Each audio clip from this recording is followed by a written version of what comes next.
This is part 11 of our metaphilosophy series on Henri Bergson.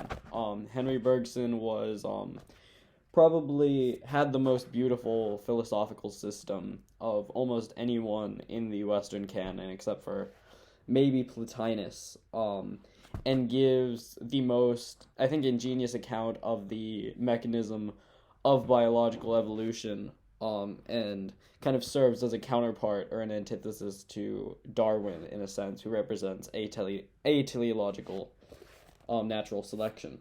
So Bergson's philosophy is dualistic. So symbolically, life climbs upwards and matter falls downward, and the whole universe is the clash of these two opposing forces but the opposition becomes a kind of generative union. It's a generative union because life struggles to break through matter, and what it does is that it gradually realizes that in order to break through matter, it has to learn to use matter as a means of self-organization. So when it figures out how to do that, that marks the genesis of biological lives, and of biological life, and then those lives, through successive, scale the ladder of complexity, they ascend up the scale of complexity over time as life organizes itself more and more coherently within matter. So this comports with the idea in the CTMU that life and consciousness exist prior to their physical instantiations. So that the living and conscious beings happen after life and consciousness exist, because those exist prior to the genesis of physical biological beings. So the biohistory of the universe as such can be seen as the intercourse between life and matter, as the interplay between those two. And it's not teleologic per se, in the sense that the evolution is being deterministically selected by God. God wills that in 300 million years there will be bacteria, and in 500 million years there will be humans. But it's also not random. It's not that there's no purpose at all in the universe and no mechanism by which to distinguish a potential from its logical complement, unless there's no means for causation. So it's not random or deterministic, but it's actually truly creative. The Bergson's one of his books is called Creative Evolution. So it's like the work of an artist, in a way, that it takes materials and then comports it to the necessity of life. So it's an impulse to action, a kind of undefined want, exists beforehand, but until that want is satisfied, it's not necessarily possible to predict what will satiate that want. So this is analogous to Dr. Arthur Green's model of theologic evolution, envisioning the biohistory of the universe as kind of the unfolding of an eternal idea of the life, a cosmic life force, internal and isomorphic to God's self, which responds to its environment through various adaptations. So this also comports with Matthew Pajot's idea of the universe as a combination of meaning and fact, and the interplay between those two determining the evolution of the universe metacognitively. So it's not deterministic or random, it's self-determining. The seed, with the given logical rules. So the seed of the cosmic life force is spilled into the material world with kind of the vague assignment to organize the matter into physical instantiations of living and conscious beings.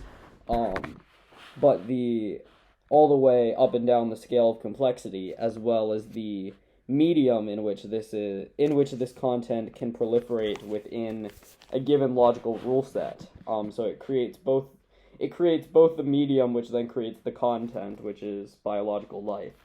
So that's the true meaning of the Genesis 1 prerogative, that where the dust of the earth within us is the breath of God, meaning, the logos, which then organizes the dust of the earth, corresponding to ensembles of material states, into higher orders of coherence, given essentially the assignment to return to God, to return to a union of meaning and fact, in an ensemble in which this meta self-apprehending which can apprehend the highest order of its own identity, which is necessarily God, the highest order of its identity, and as such is the superb and supreme creature of creation. So everything is progressing towards the self-consciousness which can apprehend the universe through the interplay between life and matter. And then corresponding to life and matter, there are two separate instincts within the mind which have the same polarity. It's intuition and intellect. The intellect, wants to take things apart, and it separates in space and time, and is thus unable to apprehend the kind of higher order coherence in spatial temporal relations and operations, that it can't see the forest through the trees. It's unable to apprehend the big picture. You can't, I gave the example, you can't hear music as a series of distinct sounds. So intellect and material bodies co-emerge through reciprocal adaptation to one another. And the intellect represents in the words of Jonathan Sachs, the scientific drive, which is to take things apart and to see how they work, whereas the intuition represents the religious drive, which is to put things together and to see what they mean, what their higher order coherence symbolizes, when everything is apprehended as one.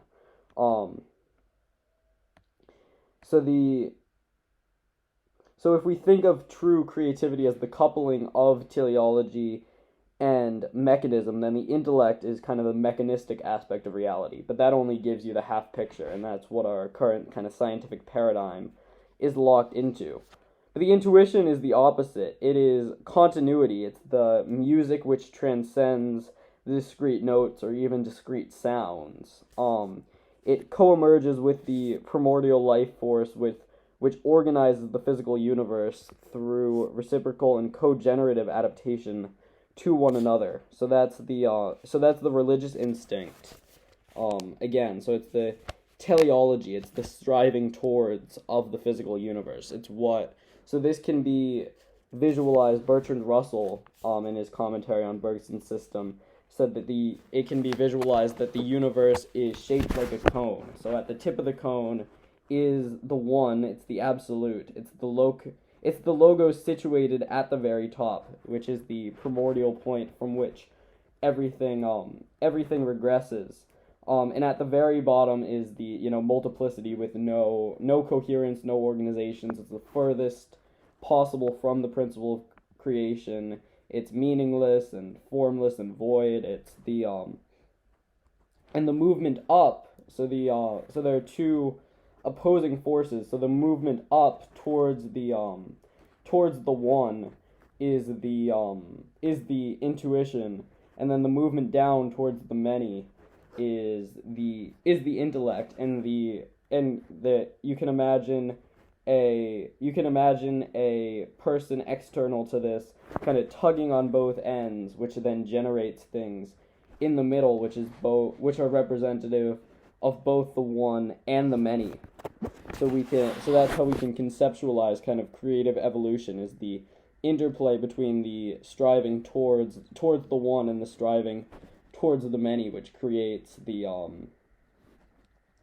which is how God is able to work like an artist. Bergson was very much a theist. So the expansion and contraction of the cone allows for the generation of life forms. And the ultimate identity of the system, which can be thought of as the tugger, that which that which activates both intellect and intuition simultaneously, is thus both the sculptor and the stone. It's its own material from which it creates, and thus has, pure self-generative freedom, which is why it's a truly creative system. The figure I'm referring to here, of course, is God, which is the medium in which creative evolution is embedded. So Bergson's ultimate goal, he says, is to make intellect turn inwards on itself and awaken the potentials of intuition which still slumber within it.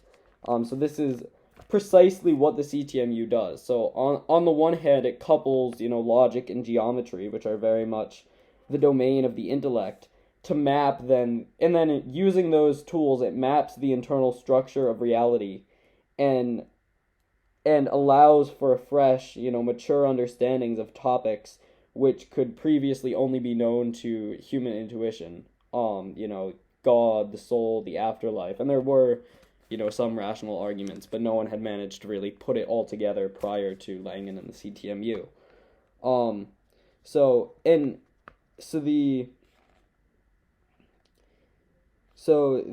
And if you're watching this video, then you're actually already part of the CTMU telon, which is the higher order being, which will bring this idea to the masses, which will unleash the intuition, which calls the many back to the one, the fundamental religious instinct. And as such, you're not only the light at the end of the tunnel, which is the promise of the redemption of creation, which includes the redemption of humankind, but also the being through which that light comes to know itself. So you are of divine importance. So thank you, and let your light shine forth in the darkness. Like and subscribe. Peace.